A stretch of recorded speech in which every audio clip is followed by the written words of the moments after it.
Sa mga tao hindi po nakakalimutan pong mag-subscribe, naniniwala po akong sila ay may natatanging musilang at may mabubuting kalooban. Saan man kayo naroon sa iba't ibang sulok ng mundo, sana kayo palagi malakas at malayo sa sakit sa araw-araw.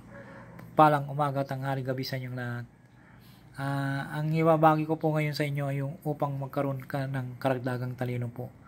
Hindi ko kinukon po sa inyo na tayo po ay perfecto na po, na matalino po. Tayo po rin po ay kulang po ng kapangyarihan sa talino po na po. Ito po ay napaka po na karagdagang talino po para perfect po tayo na magkaroon ng talino po. Usalin po ng 3 beses po at usalin po ng 3 beses po sa isip naman po, ihip po sa tubig na inumin po, tuwi-tuwi na po. Narito pong orasyon, Ja, Tiri, Jamun. Ja, Tiri, Jamun. Ja, Tiri, Jamun. Ang ibig sabihin po ng ang Ja po ay pangalan ng Diyos.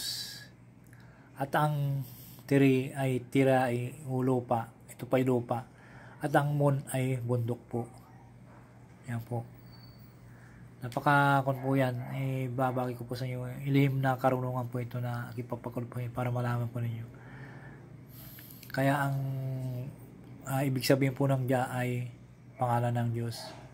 Ang Tiri po o tira ay lupa. At ang Mun po ay bundok. Yan po. At pagkakaroon po rin sa inyo, ito rin po ay pangpataas ng liwa tulad ng mula sa lupang patag hanggang sa mataas na bundok. Pwede rin po ito na gamitin bilang paghiling ng karagdagang kaalaman po. Kaya ibabagi ko na po sa inyo para malaman po ninyo. Ang kaalaman po ay Ja, Sitir, Miyam. Ito po ay inuusal po lamang po sa isip po at ihip po sa tubig, inumin at inumin po. Ito naman po ay pagkukuruna ng pangalan ng Diyos na sarili upang kasiyan ng isang tao ang talino po. Narito po. Ito din ay maaaring gamitin sa pagpapatalino ng formula na kalisti ko. Ito ay pwede imantra ng 108 po.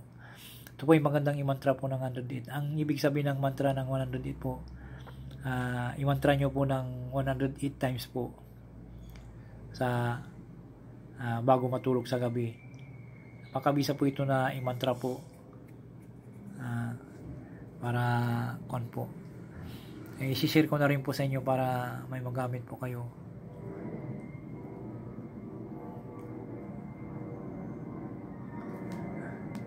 Yan po, screenshot nyo po para nyo po mga may kopya nyo ng maigi bago nyo gamitin po. Ito rin, pagkakalog ko rin po sa inyo ito mga ito.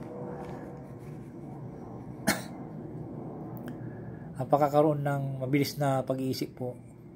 Ito po, ipagkakalog ko rin po sa inyo ang pagkakaroon ng mabilis na pag-iisip.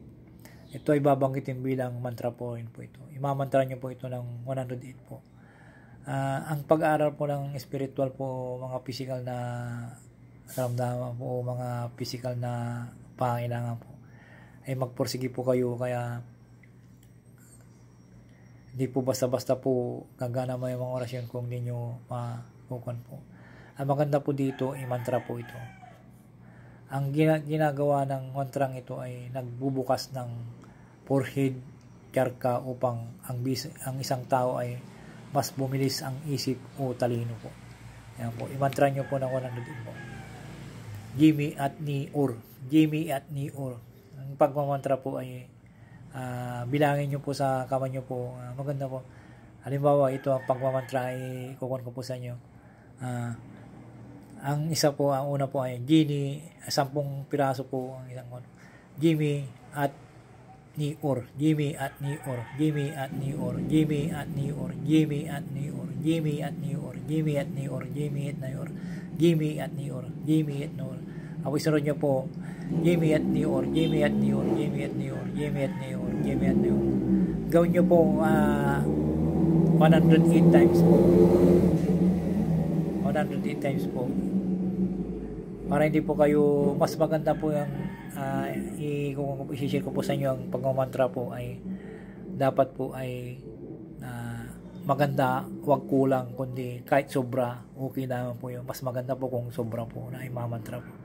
Kaysa wag sa kulang po. I-mantra nyo ng, halimbawa po, nagkamali po kayo na i-mantra nyo po ng sobra na po kayo 108, na sobra nyo po. Mas maganda po yun. Tapos isipin nyo po na inimamantra nyo po ay isipin nyo po na ang kulay berde ay bumabalot sa inyong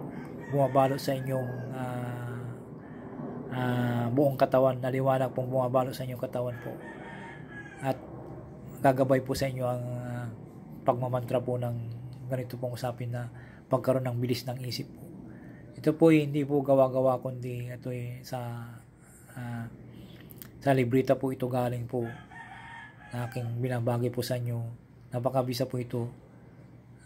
I-mantra nyo lamang po at iipon nyo sa tubig. Kapag tapos yung may mantra po, ito nyo po sa tubig o sa dibdib po ninyo at inumin po. Yan po. Ang pagmamantra po ay may masidting nais po na napakahirap, pero may ginawa po na malalaman po ninyo. Kasi malalaman po nyo kung may sa oras ng